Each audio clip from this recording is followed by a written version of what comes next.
Visual English Podcast.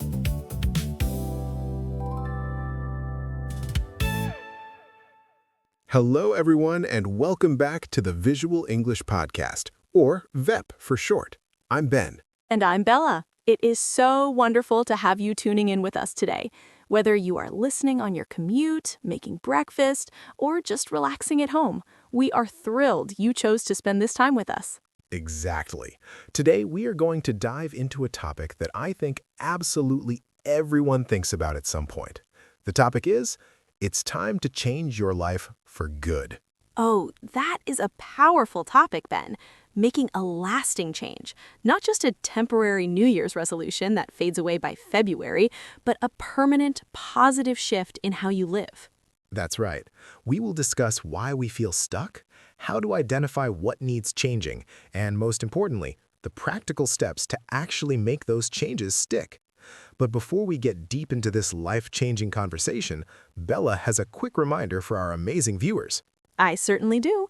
If you enjoy our conversations and want to improve your English while discussing meaningful topics, please make sure to hit that subscribe button right now. And if you are excited about today's topic, give this video a like. It really helps our channel grow and allows us to keep making these videos for you. All right, let's get started. Bella, let me ask you a question. What usually triggers a person to suddenly say, "That's it, I need to change my life"? Well, Ben, from my experience and from observing others, it usually comes from a feeling of being stagnant. You know that feeling when you wake up every day and everything feels exactly the same? You're in your comfort zone, but it's no longer comfortable. It actually feels suffocating. Stagnant. That is a great word for our B2 learners. It means not moving, changing, or developing, like water in a pond that doesn't flow. I completely agree. People often hit a breaking point. Maybe it's a health scare, maybe it's feeling unfulfilled in their career, or maybe it's just looking in the mirror and not recognizing the person they want to be. Exactly. Sometimes it's a gradual realization, and sometimes it's a sudden wake-up call. But the real challenge isn't realizing you need to change. The challenge is figuring out what to change. When people feel overwhelmed, they try to change everything at once. They want to wake up at 5 a.m., go to the gym, learn a new language, and eat perfectly all on the very first day. Oh, I am definitely guilty of that. You get a sudden burst of motivation at midnight and you plan a completely unrealistic schedule for the next day. But realistically, that approach is a recipe for disaster. It is completely unsustainable. It really is. When you try to overhaul your entire life overnight, you exhaust your willpower. So, what is a better approach? How should someone identify what to change? I think it requires honest self-evaluation. You need to sit down with a piece of paper and write down the different areas of your life: health, career, relationships, and personal growth.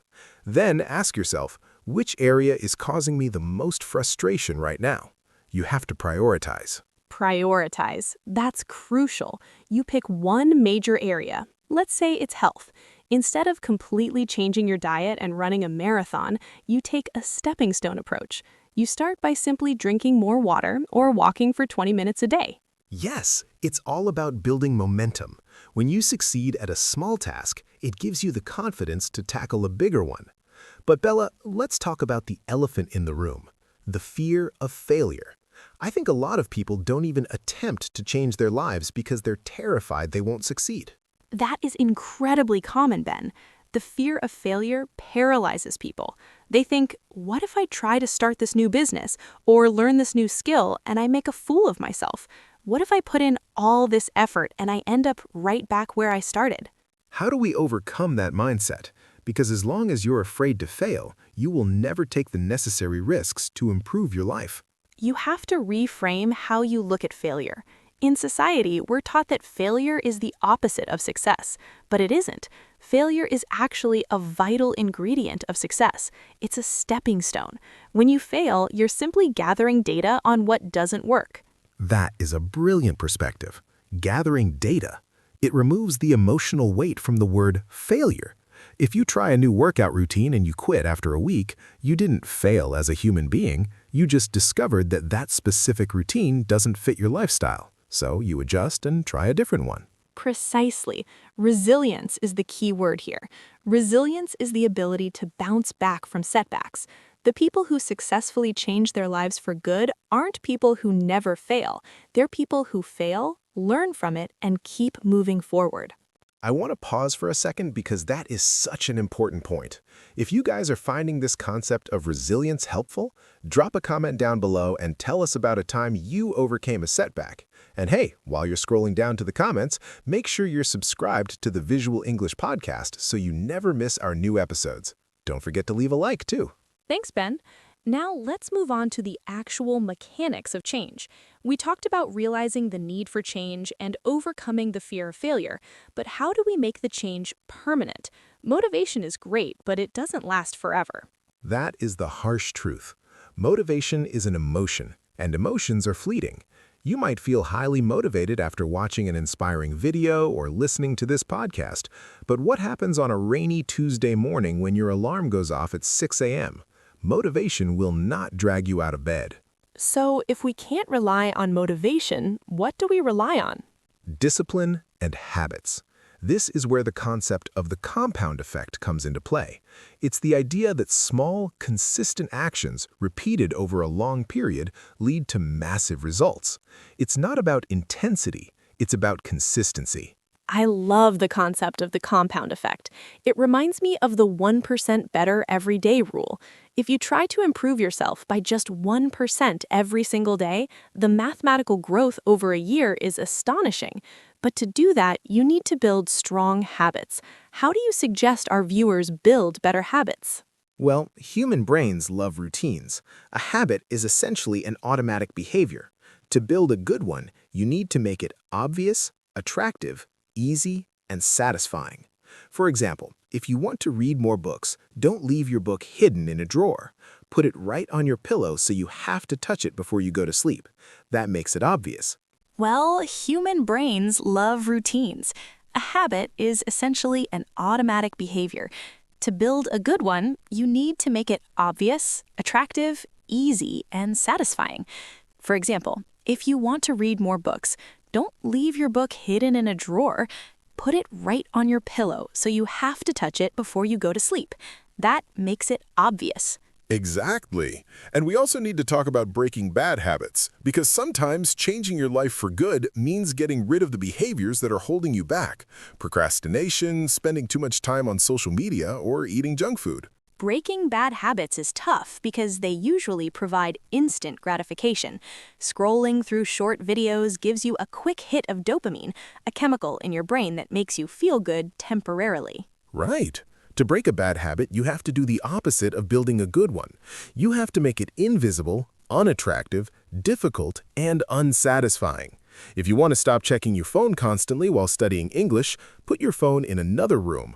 Make it physically difficult to access. I do that all the time. I put my phone in a drawer in the kitchen when I need to do deep work. It's a simple trick, but it forces you to pause and think before you engage in a destructive habit. You know, Ben, another huge factor in changing your life is your environment.